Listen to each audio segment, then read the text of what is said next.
Wozencroft, Rory Jennings alongside me. We've been talking. It's almost like a goalkeeper-themed show at this point in time. Robert Sanchez, David Raya, Aaron Ramsdale coming up, and now the new Manchester United goalkeeper, Andre Onana.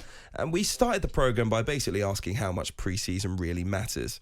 But having seen Andre Onana's first appearance in a Manchester United shirt and the way that he interacted with some of the other players, I'm encouraged immediately by that, and I'll tell you why. I don't know if you've seen this clip on social media. Check it out if you can.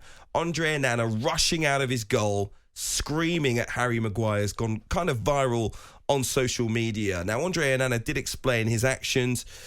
He basically said it's because he wants the best from his teammates. He says, I like to talk to them a lot. I know Maguire's a good player, one of the captains on the team.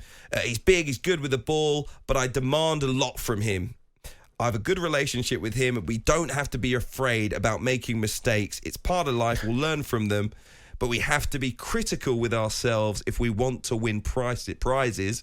And so we have to demand a lot. And the reason that I'm happy with that, not just what I saw, but what he had to say afterwards, is because I was here complaining about what I felt was maybe a lack of strong characters in the Manchester United changing room. I think we spoke when Bruno Fernandes had been named as their new captain. I kind of said, I haven't got a problem with it, but it kind of underlines that we haven't got an elite squad when it comes to mentality and leadership.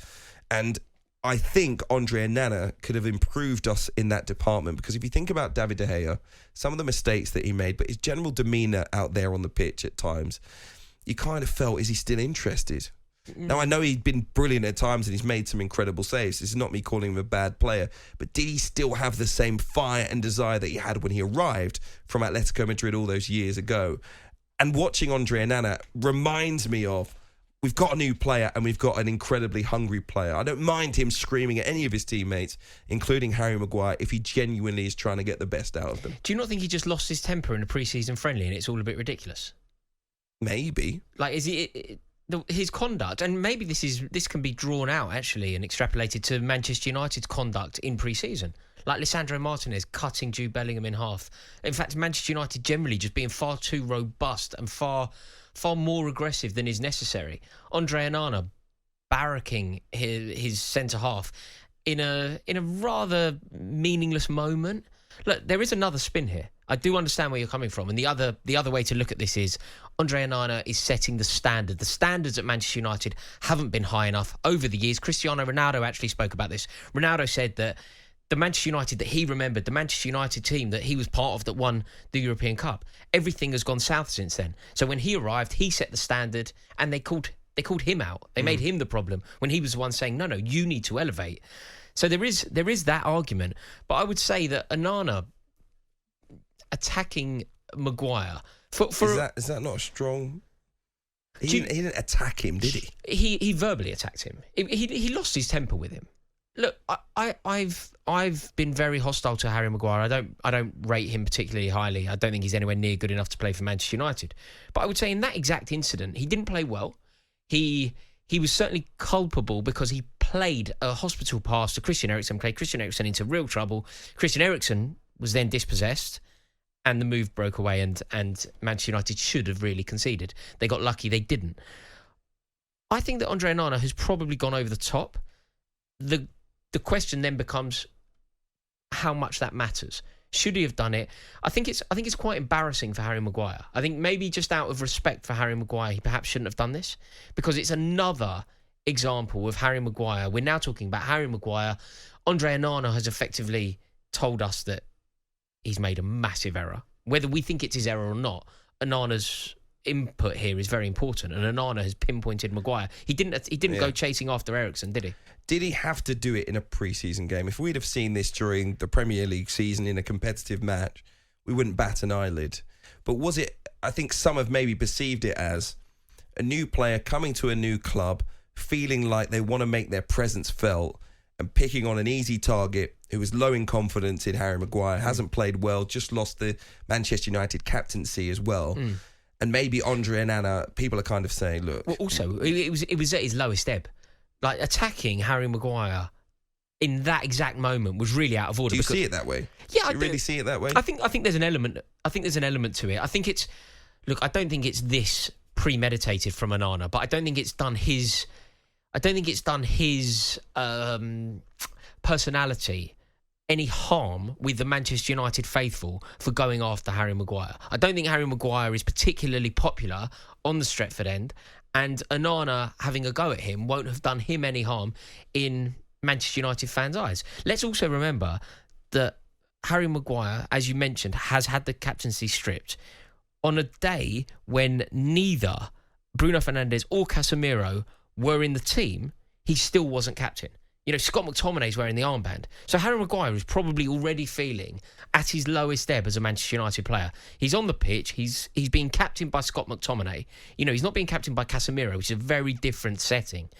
He's then embarrassed as ONANA attacks him. Look, there is also an argument to say that I don't really care that this happened. I think that sometimes you need this. And if this was a Chelsea situation, I may be going, this is acceptable and this is the standard that should be set. The question is, did it need to happen in a pre-season friendly? I kind of like it.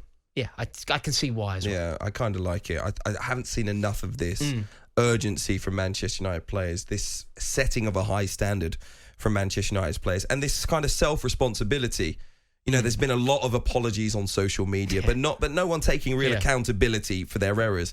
And that was a moment where I thought it was very clear that Andre Onana expects more from Harry Maguire, and it's not on the rest of us, and it's not for us to wait until after the game to say we could have done better and write pay a PR company probably to write a few social media posts for us where we apologise for the result. I think that was a real moment of a new signing at Manchester United saying that everything that we do, we have to take responsibility for, and if something's not good enough, it's my responsibility to tell you now, at this point in time, not later in the changing room, not after we've lost the game, but now that I expect more from you. Do you know what's an interesting thing here to explore? The point of it and what we gain from it, or lose from it, in fact. ONANA going after Harry Maguire in this way, the point of ONANA doing it, presumably, was to try and do something that is conducive to more successful Manchester United performances and to coax a better performance out of Harry Maguire. Does this behaviour towards Harry Maguire have that effect? Is Harry Maguire going to be a better player, a more confident player, off the back of an aggressive verbal spat with ONANA? That's the only thing. I think Andre Onana's new into the changing room. Maybe he doesn't know Harry Maguire. Clearly hasn't been his teammate. But ultimately, I just don't see it. I just don't think that Andre, and this is the thing that I'm almost liking the most about it. If that's Andre Onana's personality, be yourself. Go out and be that goalkeeper who does berate his defenders, who does call for them. Do you think he would have had that conversation with Casemiro? I hope so. But I can't guarantee it. Realistically, would you guess that he would, or do you think he would have targeted Maguire? I think you're going to see Andre Onana being vocal throughout to whoever. Look, overall, I think the point of this, I would like it if it were my club. I honestly would. I like the standards being set, and I like the passion on display. My question is, does this work?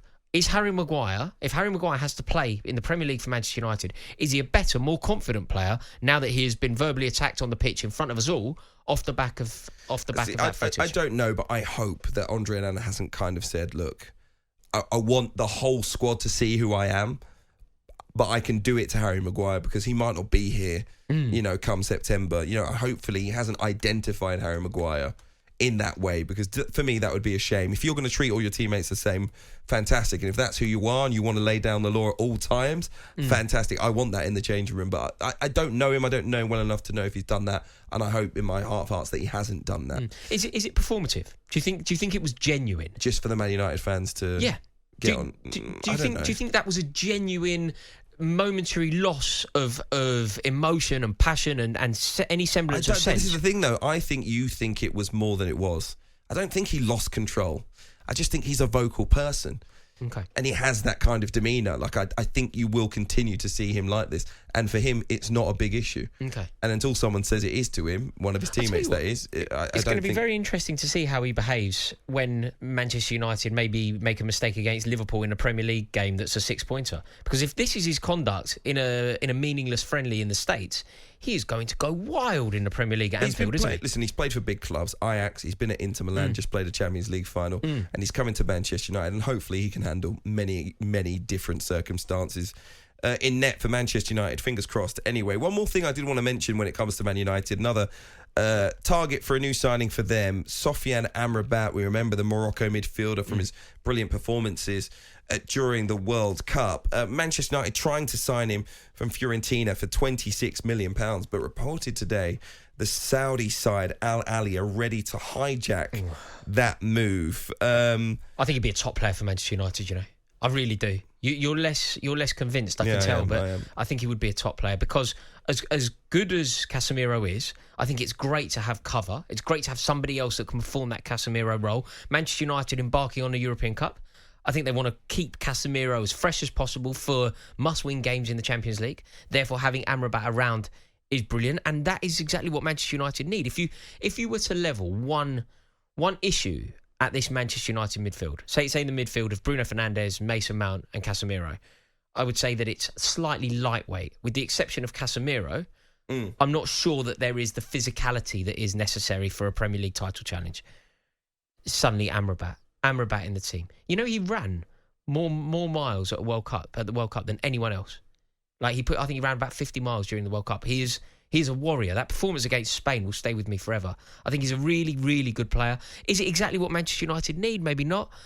But I just like that robust, aggressive, combative midfielder. For me, I think he would replace Fred and maybe Scott McTominay if he leaves the club.